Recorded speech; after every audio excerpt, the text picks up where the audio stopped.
Dans les profondeurs de nos forêts, un oiseau mystérieux laisse des traces discrètes de sa présence. On l'entend plus souvent que l'on ne le voit, frappant les troncs d'arbres de son bec puissant. Le pic noir, le plus grand de nos pics européens, est un véritable architecte de nos forêts. Mais l'approcher, le filmer dans son intimité est un véritable défi. Aujourd'hui, je pars sur ses traces, à la recherche de cet oiseau fascinant. Entre pistage, affût et patience, réussirai-je à capturer ces images tant espérées ?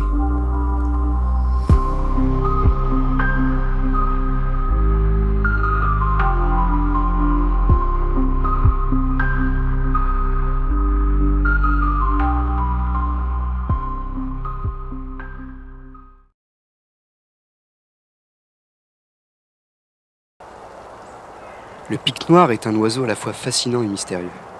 Discret, farouche, il dévoile ses comportements singuliers uniquement à ceux qui savent prendre le temps de l'observer. Mais croiser sa route n'a rien d'évident. Comme toujours, avant de me lancer sur les traces d'un animal, je prends le temps de me documenter pour mieux comprendre son écologie et ses habitudes.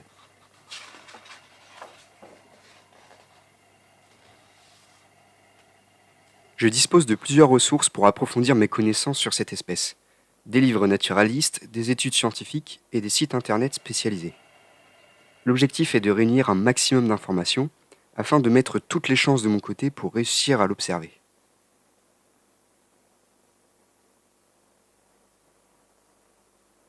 Le reconnaître est relativement simple. Il est à peu près de la taille d'une corneille. Les deux sexes présentent un plumage entièrement noir ainsi qu'un bec blanc tirant sur le gris à l'extrémité. Pour distinguer le mâle de la femelle, il suffit d'observer leur tête. Chez le mâle, la calotte rouge s'étend du bec jusqu'à la nuque, tandis que chez la femelle, seule une tache rouge à l'arrière du crâne est visible. Le pic noir est une espèce typiquement forestière. Il a besoin de vieux boisements, plutôt ouverts, riches en bois mort. Il creuse ses cavités principalement dans les pins ou les hêtres. Le bois mort joue aussi un rôle essentiel dans son alimentation. Le pic noir se nourrit d'insectes xylophages qu'il extrait en perforant l'écorce des arbres. Son régime alimentaire comprend également des fourmis, une information intéressante lorsque l'on sait que la forêt où il évolue abrite plusieurs fourmilières. Au fil de mes recherches, je découvre peu à peu l'importance du pic noir au sein de l'écosystème forestier. Son rôle écologique est essentiel et nous allons justement partir sur le terrain pour en observer les effets de manière concrète.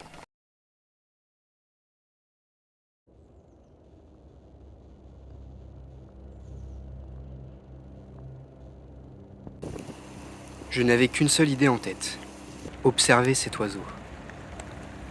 Alors j'ai pris mes jumelles et mon sac à dos et je suis parti en forêt. Lors de mes premières prospections, j'ai découvert une multitude de trous dans des trous morts et des amas de morceaux d'écorce.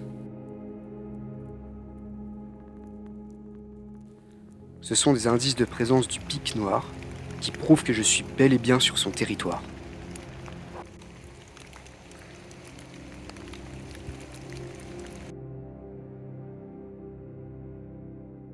Bon, les conditions sont pas terribles aujourd'hui. Comme vous pouvez le voir, il crache pas mal. Mais là, j'ai entendu le pic noir au loin. Donc, je vais me rapprocher tout doucement et essayer de l'observer et de voir où est-ce qu'il va. Bonne nouvelle, je viens de l'apercevoir et de l'entendre. Et en plus de ça, j'ai trouvé un arbre sur lequel il va se nourrir. On l'entend encore de loin. Et c'est un garde-manger assez récent, puisqu'on peut voir qu'il y a les copeaux de bois au pied. Donc très très bonne nouvelle. Bon, ok, deuxième bonne nouvelle. Là il y a un hêtre avec au moins 3-4 loges. Et j'ai vu le pic à proximité. Donc je vais rester au maximum silencieux. Bilan de la journée, je suis trempé, mais je les ai entendus plusieurs fois. J'ai trouvé un endroit où un individu mangeait, donc je vais y retourner plusieurs fois, et puis je vais poursuivre les efforts.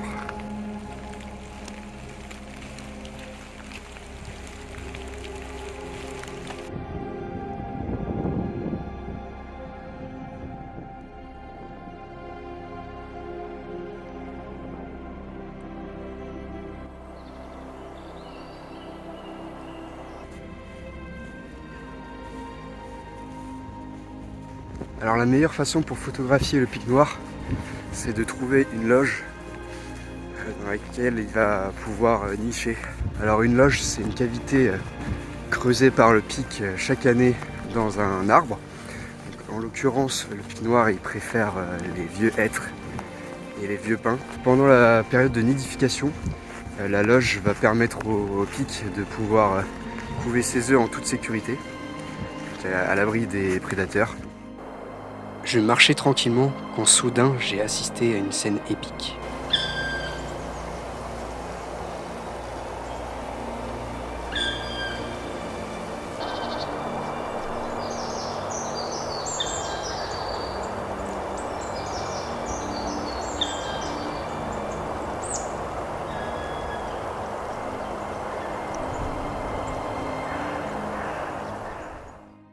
Ok, donc là je me retrouve dans la partie de la forêt où j'ai vu les deux pics noirs en parade nuptiale il y a quelques jours. C'était juste là. Donc le mâle coursait la femelle et peu de temps après s'est réfugié dans une ancienne loge un peu plus loin. Donc je vais aller poser un affût là-bas et espérer qu'elle soit là. Petit bilan pour ce mois de février. J'ai réussi à identifier 3 individus et aussi à délimiter un secteur où l'activité du pic noir est forte. Donc je vais pouvoir me focaliser sur cette partie de la forêt. Bon, par contre, petit bémol, c'est une espèce très farouche. Elle est vraiment pas facile à approcher. Donc il va falloir que je trouve d'autres méthodes plus efficaces pour pouvoir les observer plus longtemps et pour pouvoir les filmer aussi. Bon, ce qui est déjà bien, c'est d'avoir trouvé les endroits où ils sont régulièrement présents. Plus avoir trouvé d'anciennes loges qui sont quand même utilisées, donc on va mettre le point là-dessus.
Je l'ai.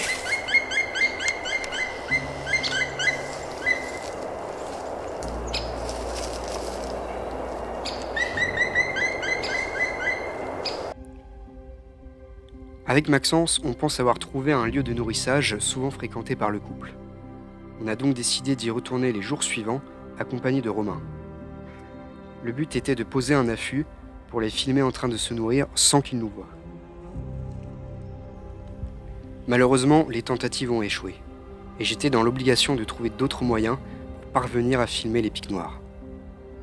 J'ai continué le pistage dans les zones où je l'ai observé plusieurs fois, et c'est là que je suis tombé sur des fourmis. Une idée a directement fusé dans ma tête. Et si je posais mon piège photo devant la fourmilière, dans l'espoir de capter quelques images? Et devinez quoi? Le pic noir est bienvenu au festin.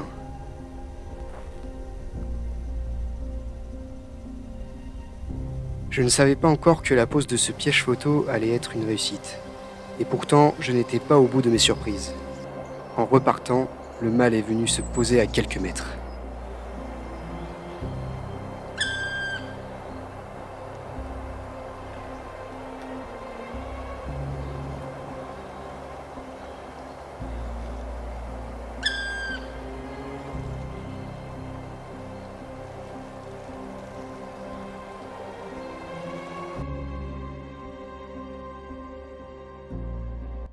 Ça fait un mois de recherche, de repérage, de pistage, de pique noir. J'ai réalisé 2 affûts avec des amis qui nous ont aidés à mieux comprendre l'oiseau. Malheureusement, on n'a pas pu les filmer. C'était assez compliqué, on les a vus très furtivement. Sinon, j'ai fait tout un tas d'observations et d'écoute aussi, puisqu'il a pas mal chanté et crié ces derniers jours. Et donc, je pense que je me rapproche de plus en plus de l'objectif. Maintenant, il faut trouver la fameuse loge.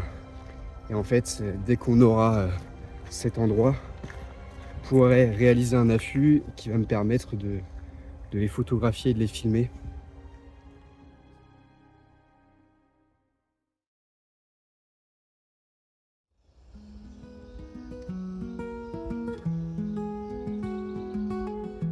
Le printemps s'est bien installé. La verdure refait surface. Les passereaux gazouillent dans tous les sens.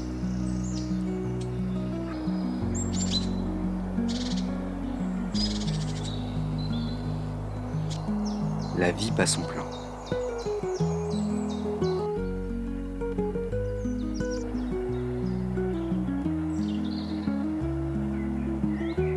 J'ai continué à parcourir la forêt, à observer le couple et à assimiler leur comportement. Je suis toujours à la recherche de la loge qui abritera la future génération.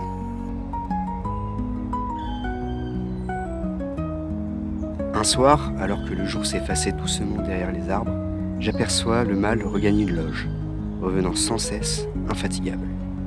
Tout porte à croire que la femelle couvre le secret d'une nouvelle vie. Alors, silencieux, je monte mon affût à distance, espérant surprendre sans déranger la vie qui s'éveille.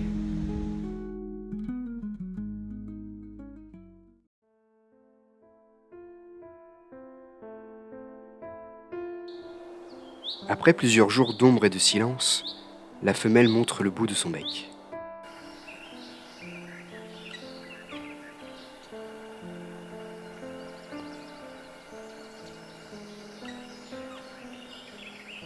Elle scrute, attentive. Elle semble préoccupée. L'air est différent.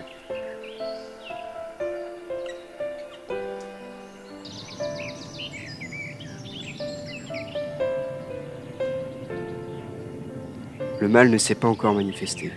Aurait-il quitté le territoire ?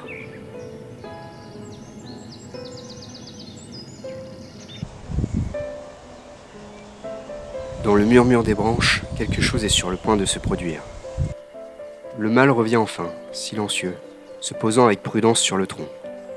Après un bref échange sonore avec sa partenaire, il prend la relève.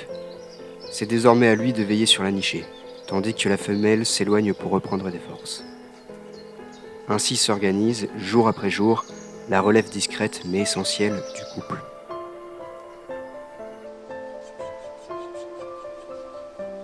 Les petits ont enfin vu le jour, nichés au creux du bois. Leurs cris aigus percent désormais le silence de la forêt. De minuscules becs affamés, toujours ouverts, toujours en demande.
Inlassablement, les parents s'activent. Aller et retour constant entre la loge et les profondeurs du sous-bois, à la recherche d'insectes riches en protéines, indispensables à la croissance de leur progéniture.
Pendant près d'un mois, les parents consacrent toute leur énergie à nourrir leurs jeunes. Chaque jour, la même routine exigeante. Des centaines de trajets, une vigilance constante, un dévouement sans faille. Puis, peu à peu, les juvéniles prennent de l'assurance. Bientôt, ils quitteront la loge qui les a vus naître, portés par l'instinct du départ, pour découvrir le monde et conquérir, à leur tour, un nouveau territoire. C'était un moment inoubliable, vraiment magique. Et voir les adultes s'occuper non-stop de leurs petits, c'est juste un moment incroyable à observer. Ils ont vraiment un instinct parental très touchant. Parce que toutes les demi-heures, allez max 1 heure, ils reviennent à la loge pour nourrir les petits. Avec Mathis, nous sommes retournés à la loge, l'espoir plein les yeux, prêts à immortaliser l'instant de l'envol. Les jeunes ont déjà quitté le nid, partis à la conquête du vaste monde, laissant la loge à l'abandon. Le pic noir, majestueux sculpteur des forêts, joue un rôle essentiel dans l'équilibre des écosystèmes. Ses puissants coups de bec ne creusent pas seulement un abri pour sa propre nichée, ils façonnent la vie. Les loges qu'il abandonne deviennent de précieux refuges pour une multitude d'espèces. Mais ce grand ingénieur forestier est aujourd'hui fragilisé. La disparition des vieux arbres, l'exploitation intensive des forêts et la standardisation des paysages réduisent les habitats dont il dépend. Sans ces forêts vivantes, riches en bois morts et en arbres à cavités, c'est tout un monde qui s'éteint. Pour préserver le pic noir, il nous faut repenser notre rapport à la forêt. Laisser vieillir les arbres, conserver le bois mort, favoriser la diversité des essences et protéger les grands massifs forestiers où ils trouvent refuge. Ces gestes simples mais déterminants redonnent souffle à nos écosystèmes. Et malgré les menaces, l'espoir demeure. Partout, des passionnés, des naturalistes, des forestiers œuvrent pour redonner une place aux sauvages. Le tambour du pic noir résonne encore dans nos forêts. Symbole de résilience, témoin d'une nature qui, si on lui laisse la chance, sait toujours renaître.